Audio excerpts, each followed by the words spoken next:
जय हिंद स्टूडेंट। आज हम करने वाले हैं Coulomb's law of electric force से क्लास 12th का चैप्टर नंबर 1 का ये टॉपिक है जिसे हम आज कवर करने वाले हैं इस वीडियो में।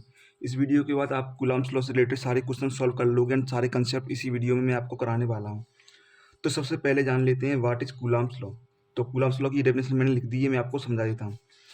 Coulomb's law states that the force of attraction or repulsion between two stationary point charge is directly proportional to the product of magnitude of two charges and inversely proportional to the square of distance between them। तो Coulomb's law हमारा कहता है कि ये एक तरीके का force है जो कि अट्रैक्शन फोर्स भी हो सकता है या फिर रिपल्सन फोर्स भी हो सकता है।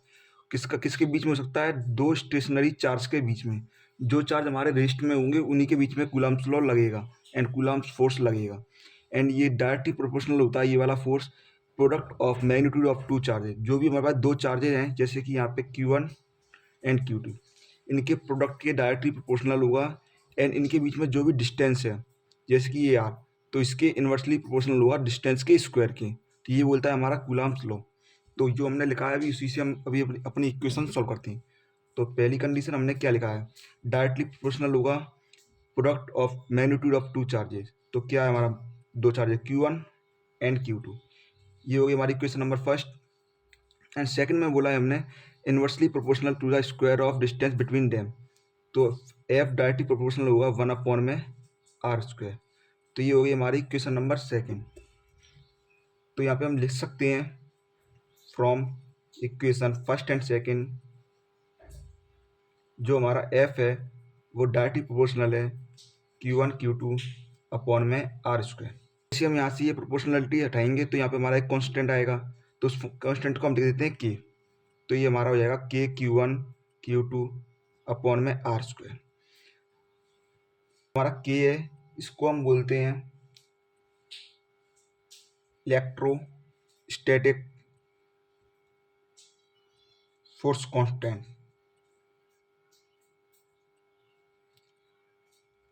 तो जो हमारा के है उसे हम बोलते हैं इलेक्ट्रोस्टैटिक फोर्स कांस्टेंट और इस के की वैल्यू होती है हमारी 1/4 पाई एप्सिलॉन नॉट।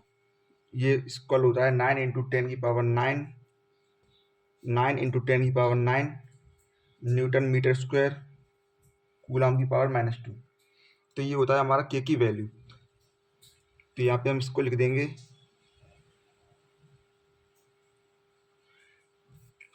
तो हमारी के की वैल्यू यहाँ पे निकल के आ चुकी है। तो ये हो चुका है हमारा Coulomb's law in scalar form. अगर हम इसी लॉ को हम इस वेक्टर फॉर्म में लिखना चाहते हैं तो इस लॉ को हम लिख सकते हैं। यहाँ पे मैं हेड डाल देता हूँ coulomb law in vector form. तो इसे भी आप इजीली कर सकते हो। पहले मैं आपके लिए एक डायग्राम बना देता हूँ। तो यह हमारे पास एक चार्ज है Q1, एक ये चार्ज है Q2। इस चार्ज को हम ज्वाइन कर देते हैं। तो ये हमारा बन चुका है डायग्राम एंड इसकी डिस्टेंस है R। तो ये वाले चार्ज पे ये वाले चार्ज की वजह से कितना फोर्स लग रहा होगा? रिपल्सन होगा। सेम चार्ज है, पॉजिटिव चार्ज है तो रिपल करेंगे दूसरे को। तो इस पे हमारा लग रहा होगा F12 हमारे पहले चार्ज पे फोर्स दूसरी चार्ज की वजह से, तो इसे हम बोलेंगे F12। और इसका यूनिट वेक्टर हो जाएगा R12 कैप, इसका यूनिट वेक्टर हो जाएगा R21 कैप। और इस वाले चार्ज की वजह से इस वाले चार्ज पे लग रहा होगा फोर्स F21। तो सबसे पहले हम निकालते हैं F12 वेक्टर।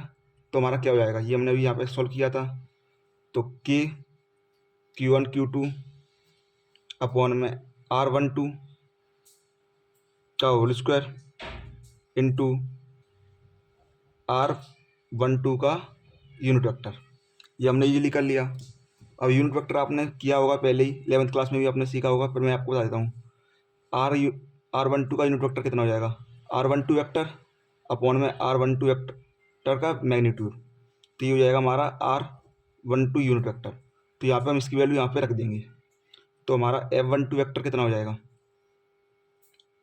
के Q1 Q2 R12 वेक्टर लग जाएगा यहाँ पे। और ये यहाँ पे स्क्वायर पहले से एक और इंटू हो जाएगा, तो ये हो जाएगा नीचे Q। तो इसको हम सिंपली R ही लिख सकते हैं क्योंकि ये मैग्नीट्यूड है। तो हो जाएगा हमारा RQ। सिमिलरली F21 वेक्टर आप निकालोगे तो वो भी सिम टू इतना ही आएगा। के Q1 Q2 वहाँ पे हो जाएगा R21 वेक्टर अपॉन में RQ। और इसको हम लिख सकते हैं माइनस लगा के KQ1 Q2 और हम इसी फॉर्म में लिखे तो R12 वेक्टर अपॉन में R क्यूब, जिसको हम लिख सकते हैं -K12 वेक्टर। तो ये हमारा हो जाएगा F21 vector is equal to minus में F12 वेक्टर। तो ये सिंपली आपका हो चुका है कूलम्ब्स लॉ, और यही आपके एग्जाम में आ सकता है, ये वाली डेरिवेशन आ सकती है या फिर ये वाला फॉर्मूला आ सकता है। तो आई होप आप सभी को ये समझ में आया होगा, और आपको समझ में आया तो आप चैनल को सब्सक्राइब कर सकते हो एंड वीडियो को लाइक भी कर सकते हो।